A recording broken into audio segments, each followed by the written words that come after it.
Hello friends, let us now learn some important points about the leprosy again. So nerve involvement in leprosy. So nerve involvement in leprosy is actually seen in almost 100% of the cases. You will see nerve involvement. This nerve involvement is very early and it is seen more or pronounced or more commonly it is seen in tuberculoid leprosy when compared to other types of leprosy. It is also seen late in lepromatous leprosy. Why is it seen late in lepromatous leprosy? Because in lepromatous leprosy, you will see that there will be hypoesthesia or anesthesia is seen early in tuberculoid leprosy. So in tuberculoid leprosy, it is early, whereas this hypoesthesia and anesthesia is rare in lepromatous leprosy.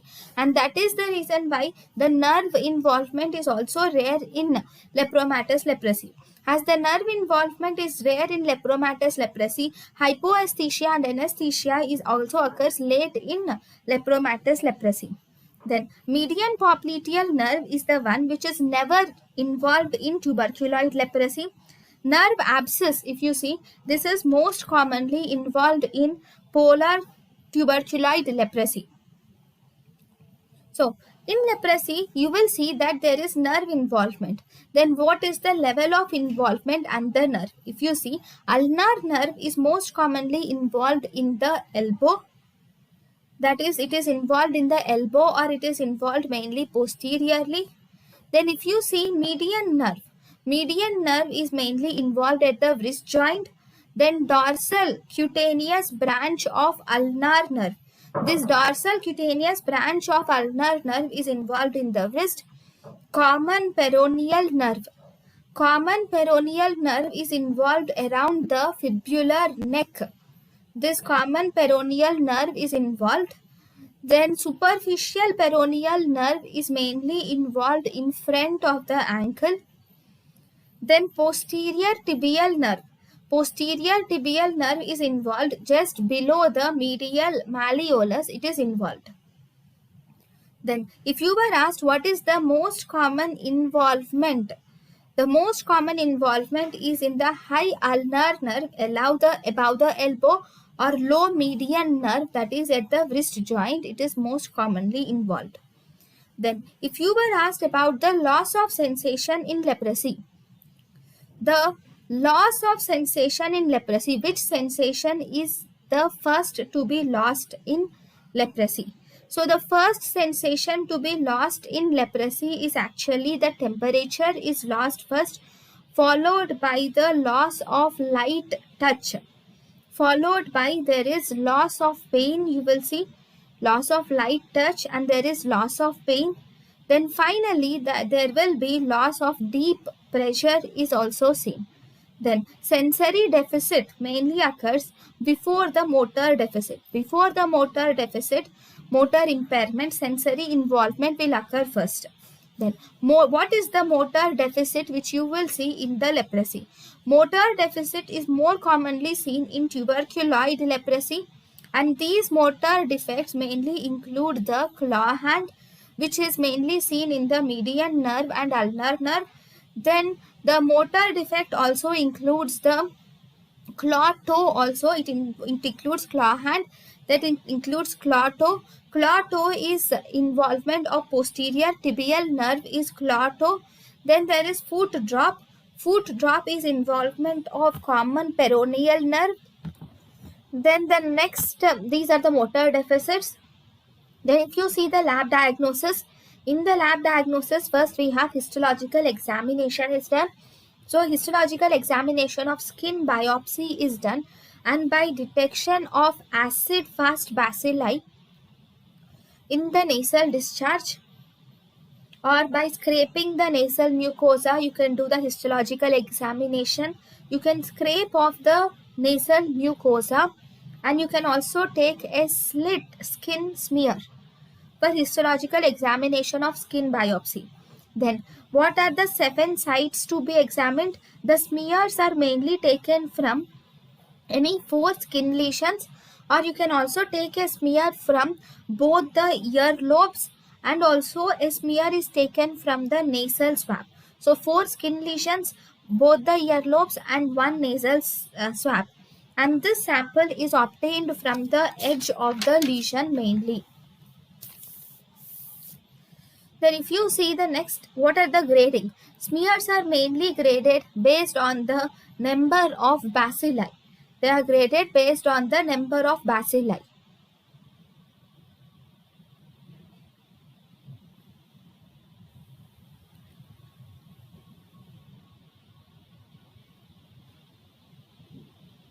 So based on the number of bacilli, the smears are graded. First, 1 to 10 bacilli are present in 100 fields, then they are graded as 1 plus. If 1 to 10 bacilli are present in 10 fields, then they are graded as 2 plus. If 1 to 10 bacilli are present per field, then they are graded as 3 plus. If 10 to 100 bacilli are present per field, then it is 4 plus. If 100 to 1000 bacilli are present per field, then it is 5 plus. If more than 1000 bacilli are seen in clumps and loci in every field, then it is 6 plus are seen. So if you have bacteriological index is equal to the number of positives scored in all smears by number of smears. So number of plus scores in all the smears by number of smears is bacteriological index. Then we have morphological index also. Morphological index is equal to the number of uniformly stained bacilli by. Then the next important index is morphological index, which is number of uniformly stained bacilli by total number of bacilli counted. Number of uniformly stained bacilli by total number of bacilli counted is morphological index. Then if you see serology, in serology, IgM antibodies to phenolic glycoproteins are seen, and PCR of the skin sample is seen in the serology. Now, the next important test which we can do for detecting the prognosis of lepromatous leprosy is, we have lepromin test. So let us learn about lepromin test.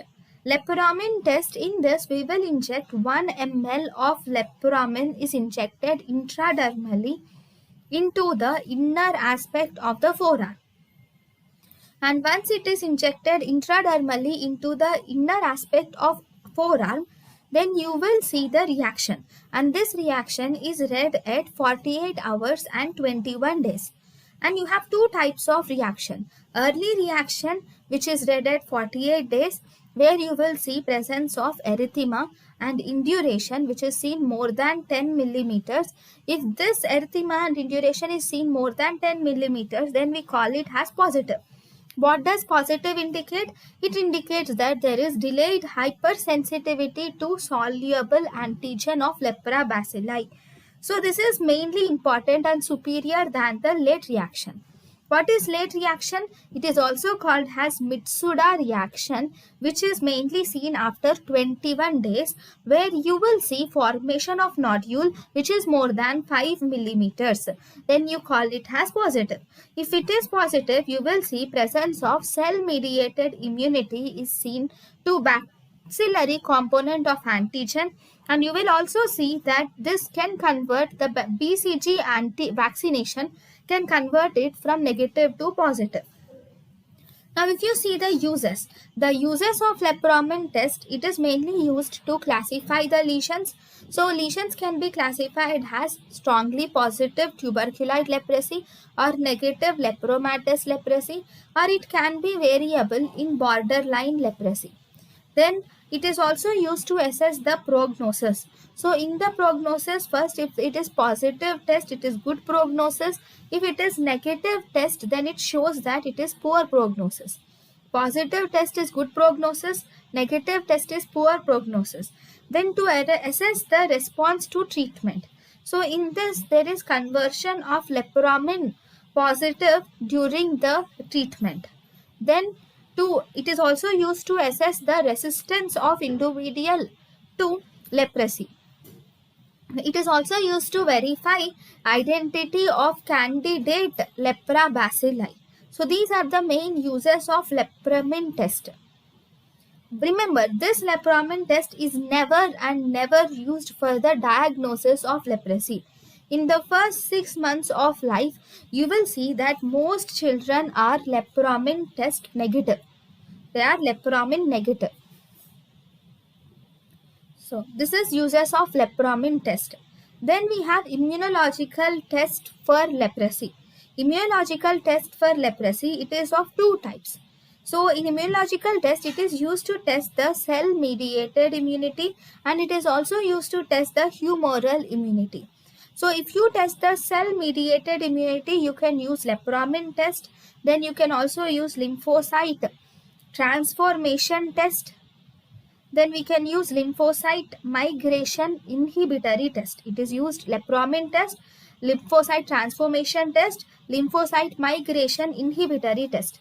Then to test the humoral immunity, we have fluorescent leprosy antibody test is present, and we have monoclonal antibody test, ELISA, and radio immunoassay are seen. Next, if you see the treatment. In the treatment, first we have two types. WHO treatment is of two types. It differs for paucibacillary leprosy and multibacillary leprosy. First, we will see the differences between pauci and multibacillary leprosy. In paucibacillary leprosy, the bacteriological index is less than 2, whereas in multibacillary leprosy, it is more than 2. Then if you see the skin lesions are less than or equal to 5 skin lesions are present, then we call it as paucibacillary leprosy. If more than or equal to 6 skin lesions are present, then it is multibacillary leprosy. Then we have borderline tuberculoid, and indeterminate leprosy. We see it in paucibacillary leprosy. And in multibacillary leprosy, we see borderline leprosy, borderline lepromatous, and lepromatous leprosy is seen. Then again, what is the drug treatment? Okay, for both paucibacillary and multibacillary leprosy, we use the same drugs and same dosage. So rifampicin is used in 600 milligrams once a month, which is a supervised dose. Dapsone is used, which is 100 milligrams daily, and it is self-administered dose is dapsone. Then we have clofazimine. It is used 300 milligrams once a month, and this is supervised dose, or we can also use 50 milligrams daily, which is again self-administered dose. Then if you see the duration for paucibacillary leprosy, see it was wrong written. Paucibacillary leprosy, it is 6 months, and multibacillary leprosy, it is 12 months. And paucibacillary leprosy for annually follow-up is 2 years, and this is 5 years. So this is wrongly written. So let me write it properly again. So paucibacillary leprosy, and we have multibacillary leprosy. The paucibacillary leprosy duration of treatment for paucibacillary leprosy is 6 months. For multibacillary leprosy, it is 12 months. Then if you see the follow-up for paucibacillary leprosy is done annually for 2 years. The follow-up is annually for 2 years, and for multibacillary leprosy also the follow-up is annually for 5 years. This is the correct one. Okay. Then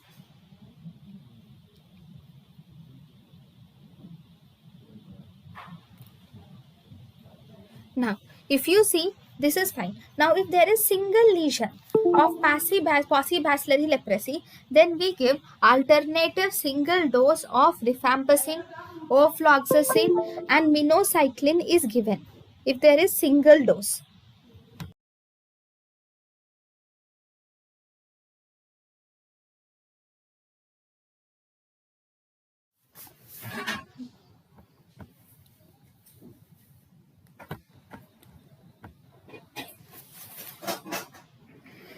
Corticosteroids can be given with multi-drug therapy if it is a pure neuritic leprosy. If it is a pure neuritic leprosy, you can give corticosteroids along with multi-drug therapy. If you see rifampicin is the most active, and it is the most active and rapidly acting and bactericidal drug for leprosy is rifampicin. Then, in this leprosy, what is Lucio phenomenon? So this Lucio phenomenon is actually seen in lepromatous leprosy. It is seen in lepromatous leprosy, where this Lucio phenomenon occurs in patients who are untreated.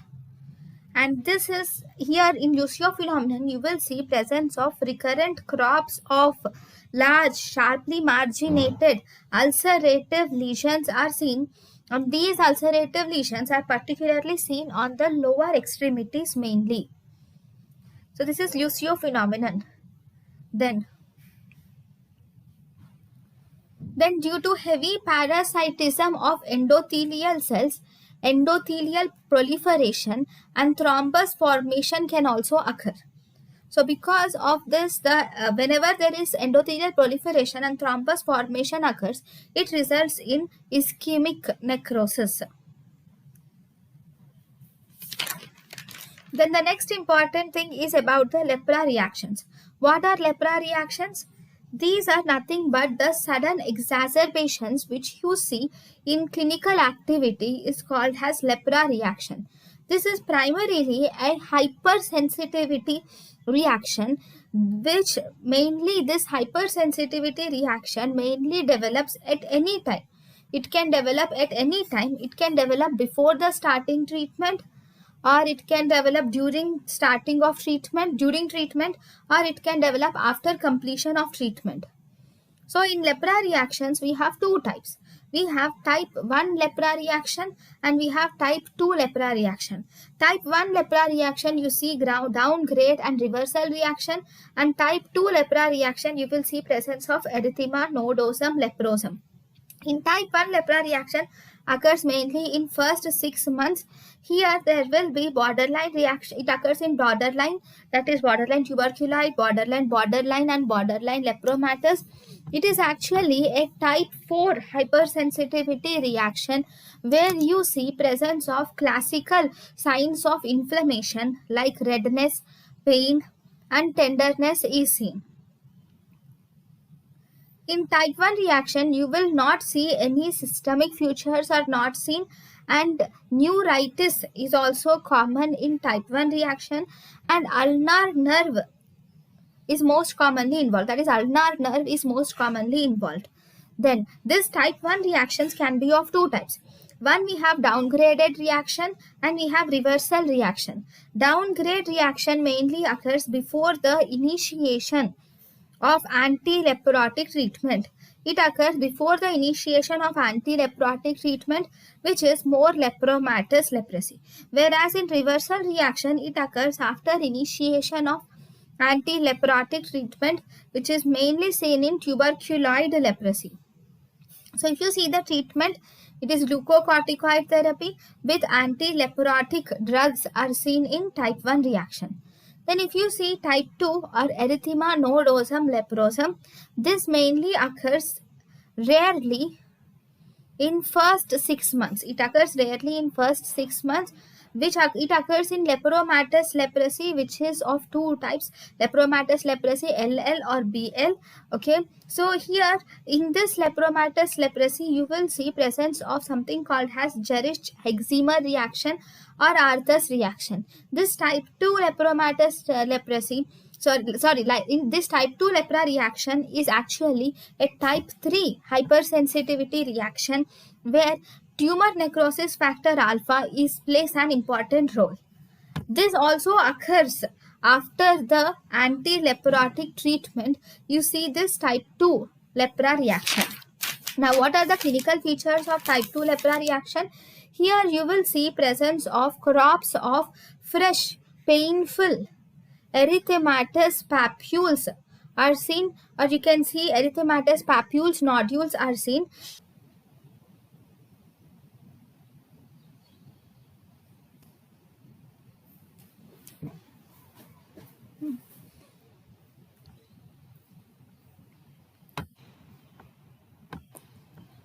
Glomerulonephritis and also periostitis and hepatitis.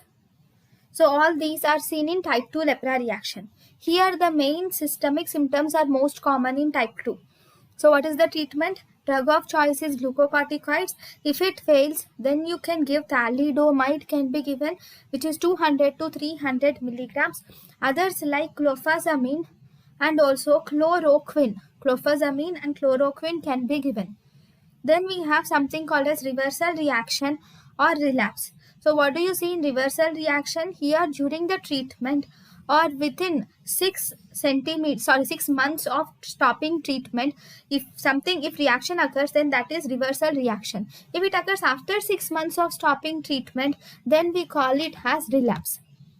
So what is the difference between reversal reaction and relapse? Reversal reaction, this is actually abrupt and sudden in onset, whereas relapse is slow and insidious in onset. Reversal reaction, you will see presence of edematous, erythematous and tender lesions, whereas in relapse you will see erythematous and infiltrations are seen. Reversal reactions, here new lesions will appear many, whereas in relapse you will see few new lesions are only seen.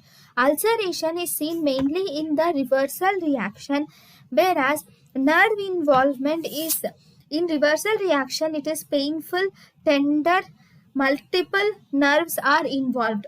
Whereas in relapse, you will see involvement of single nerves are involved, which are again non-painful and non-tender.